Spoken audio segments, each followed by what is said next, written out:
اعوذ باللہ من الشیطان الرجیم، بسم اللہ الرحمن الرحیم۔ ناظرین اکرام، السلام علیکم ورحمۃ اللہ وبرکاتہ۔ محترم جناب اشفاق احمد صاحب فرماتے ہیں، نماز کی قضا ہے بیٹا، لیکن خدمت کی کوئی قضا نہیں۔ آپ اپنی کتاب سفر در سفر میں ایک قصہ بیان کرتے ہیں۔ آپ فرماتے ہیں، لاہور میں جب میں نے ایک بابا جی سے کہا کہ میں صوفی بننا چاہتا ہوں تو انہوں نے پوچھا کس لیے؟ میں نے کہا اس لیے کہ میں یہ پسند کرتا ہوں۔ آپ نے کہا مشکل کام ہے، سوچ لو۔ میں نے عرض کیا اب مشکل نہیں رہا، کیونکہ اس کی پرائمری اور مڈل پاس کر چکا ہوں۔ پاس نفاس نفی اس بات کا ورد کر لیتا ہوں۔ اس سے میں ذات کے محل کی بھی پریکسٹ ہے۔ آگے کا راستہ معلوم نہیں، وہ آپ سے پوچھنے آیا ہوں اور آپ کی گائیڈنس چاہتا ہوں۔ بابا جی نے ہنس کر کہا، تو پھر تم روحانی طاقت حاصل کرنا چاہتے ہو، صوفی بننا نہیں چاہتے ہو؟ میں نے عرض کیا ان دونوں میں کیا فرق ہے؟ کہنے لگے روحانی طاقت حاصل کرنے کا مقصد صرف حرق عادات یعنی کرامات کا حاصل ہے، اور یہ طاقت چند مشقوں اور ریاضتوں سے پیدا ہو سکتی ہے، لیکن تصوف کا مقصد کچھ اور ہے۔ وہ کیا؟ میں نے پوچھا۔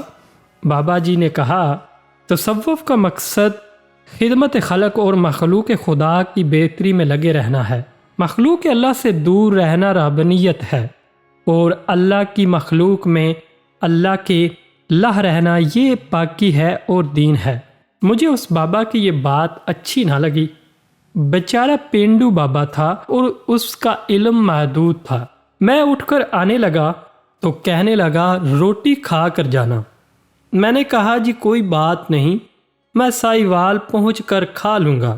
کہنے لگا خدمت سادات ہے، ہمیں اس سے محروم نہ کرو۔ بابا اندر سے رکابی اور پیالی لے آیا، پھر اس نے دیچکی سے شوربہ نکال کر پیالے میں ڈالا اور دال رکابی میں۔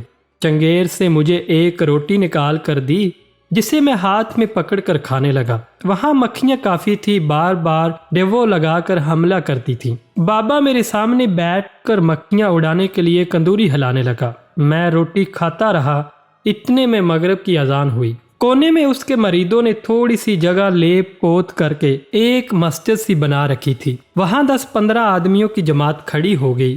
مجھے یہ دیکھ کر بڑی ندامت ہوئی کہ میں روٹی کھا رہا ہوں اور پیر مکھیاں جل رہا ہے۔ میں نے کہا بابا جی آپ نماز پڑھیں۔ کہنے لگا آپ کھائیں۔ جی مجھے بڑی شرمندگی ہو رہی ہے، آپ جا کر نماز پڑھیں۔ مسکرا کر بولے کوئی بات نہیں، آپ کھانا کھائیں۔ تھوڑی دیر بعد میں نے پھر کہا جناب عالی انہوں نے نیت بھی باندھ دی ہے، آپ نماز کر لیں، قضا ہو جائے گی۔ بابا ہنس کر بولا نماز کی قضا ہے بیٹا، خدمت کی کوئی قضا نہیں۔ اللہ آپ کو آسانیاں عطا فرمائے اور آسانیاں تقسیم کرنے کا شرف عطا کرے۔